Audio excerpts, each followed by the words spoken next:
नमस्कार किसान भाइयों, जेडी न्यूज यूट्यूब चैनल में आपका स्वागत है। किसान भाइयों, प्याज निर्यात को लेकर केंद्र सरकार ने लिया फैसला, प्याज किसानों को होगा नुकसान। जी हां किसान भाइयों, प्याज के फसल में किसान काफ़ी लंबे समय से नुकसान झेल रहे हैं, लेकिन इसी बीच केंद्र सरकार ने प्याज निर्यात को लेकर बड़ा फैसला लिया है, जिससे प्याज के किसानों को और भी आर्थिक नुकसान होगा।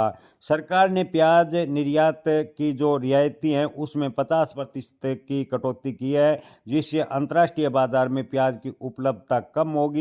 आपको बता दें कि 2025 में भी सरकार ने 20% निर्यात शुल्क हटाया था, लेकिन अब निर्यात की रियायतों में कटौती करके किसानों को नुकसान सरकार दे रही है।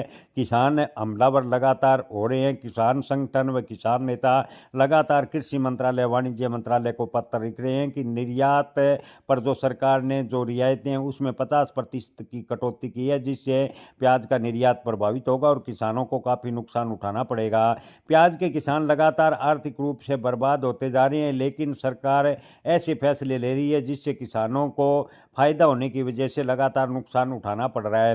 किसान भाइयों, केंद्र सरकार ने प्याज निर्यात की बात करें तो निर्यात में जो छूट थी उसमें 50% तक की कटौती की है, जिससे भारतीय प्याज की अंतर्राष्ट्रीय प्रति सप्ताह कम होगी और भारतीय प्याज काफ़ी हद तक कम निर्यात होगा।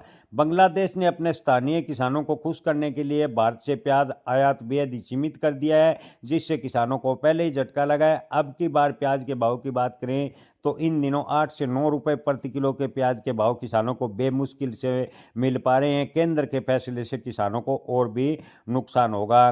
किसान भाइयों, 2026 के दौरान अगर सरकार प्याज निर्यात में जो रियायत है वो उसी प्रकार की अगर कटौती रहती है तो जो प्याज का निर्यात है वो प्रभावित होगा। आपको बता दें कि किसान संगठनों व किसान नेताओं ने मांग की है कि सरकार प्याज में निर्यात में जो रियायत है वो वापस लागू करे, यानी प्याज निर्यात बढ़ाने को लेकर प्रयास करे, ताकि सऊदी अरब, फिलीपींस से बांग्लादेश, नेपाल, कई यूरोपीय देशों को प्याज निर्यात किया जा सके और किसानों को इससे फायदा हो सके। जय किसान, धन्यवाद।